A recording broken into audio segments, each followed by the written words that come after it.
Good morning everyone. The topic of today's discussion is anchorage. To start with the contents, these includes introduction, definition, classification, factors affecting anchorage, biological aspects, anchorage planning, control in different techniques and skeletal anchorage. To start with the introduction, anchorage is defined as resistant to unwanted tooth movement. The definition of anchorage given by Graeber as refer to the nature and resistance to displacement offered by an anatomic unit when used for the purpose of affecting the tooth movement. According to Prophet, anchorage is the resistance to unwanted tooth movement. The classification given by Moyers is according to the manners of force application, which is simple, stationary and reciprocal. According to the jaws involved, it is intramaxillary and intermaxillary. According to the number of anchor units, single, compound and reinforce. Coming to the site of anchorage, which can be intraoral included teeth, bone, roots. Coming to the extraoral, occipital, cervical, cranial and muscular anchorage. According to White and Gardiner, it will be a simple, stationary, reciprocal, reinforced, intermaxillary and extraoral. To study a little in detail, simple anchorage is defined as the ratio of surface of the roots of the anchor teeth to that of the teeth to be moved. For example, correction of crossbite with the help of jack screw. Coming to the stationary anchorage, which is that form of an attachment to a tooth that is essentially rigid so that the tooth is not permitted to tip in its socket but must be moved bodily. Coming to the reciprocal anchorage, the anchorage where two teeth or a group of teeth shall move to an equal and opposite direction to an equal extent. For example, correction of midline diastema. Coming to the intermaxillary anchorage, also called as Baker's anchorage, this is used when the teeth of the opposite jaw are employed for anchorage. It can be simple, stationary and reciprocal. Coming to the reinforced anchorage, the anchorage may be augmented or stabilized in one of the several ways. For example, anterior inclined plane and sweat type of bite plane.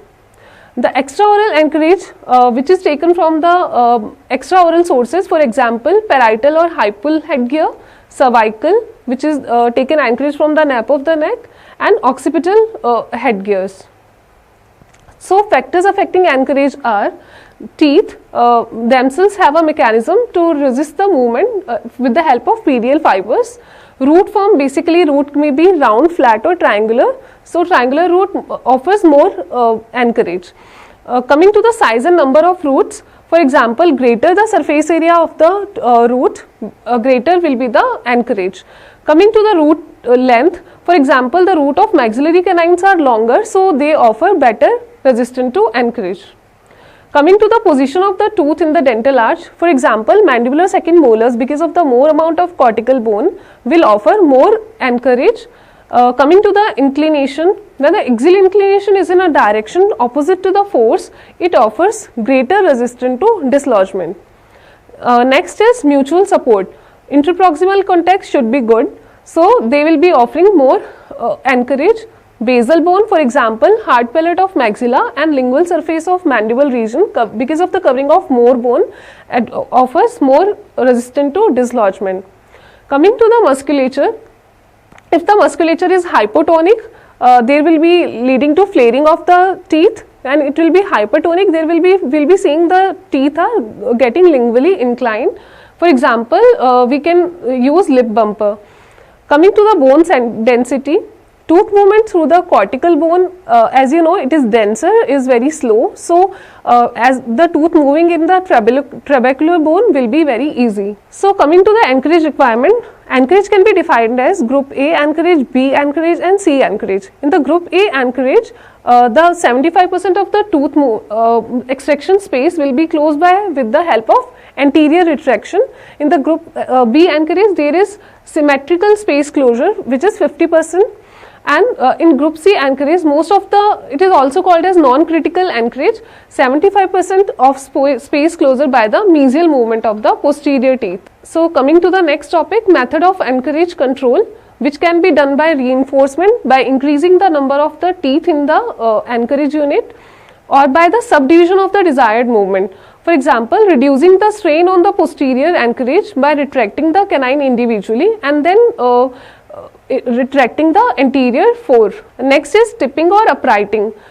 It's easy to move the teeth by getting them tipping or uprighting as compared to bodily tooth movement, as bodily tooth movement require more anchorage. Next is skeletal anchorage is applied to orthodontic tooth movement when absolute anchorage is necessary. It is also called as temporary anchorage devices. Various applications are orthopedic anchorage, maxillary expansion protraction, dental anchorage, space closure, intrusion of the teeth for gummy smile correction, distalization of whole arches with the help of TADS is possible. To conclude with, conservation of anchorage in the correct areas and at the proper time is one of the most important and difficult tasks in orthodontics.